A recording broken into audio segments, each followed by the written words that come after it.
In this quick segment, I'm going to show you how you can cut and tap aluminum extrusions at home. This can be useful so you can modify your XTR1 rack to fit your needs, like for example, cutting a custom link to a side brace slide out.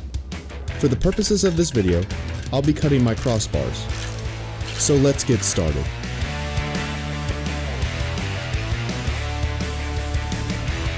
There's a lot of tools that we can use to cut aluminum, but I will be using a miter saw with a non-ferrous metal blade. This will safely and easily cut the aluminum.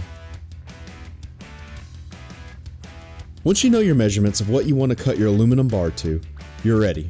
But first, be sure to wear eye protection.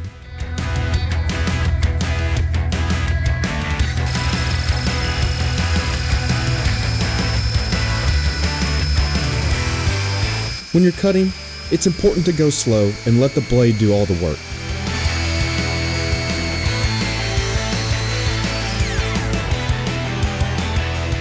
And as you can see here, this will produce a factory-like, smooth cut on your aluminum extrusion.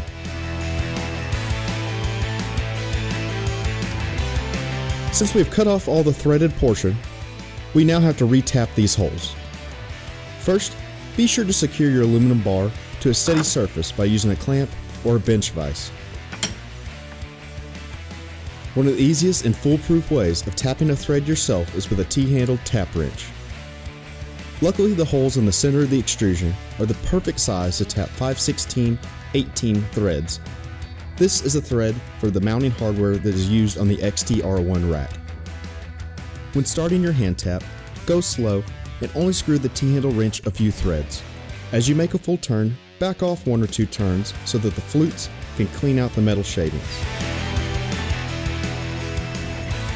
Since these holes are threaded a little bit deeper, I like to back out after a few turns and clean out the threads with some more lubricant. This method is slow and will take you a few minutes per hole, but it will ensure that you have a clean, straight thread.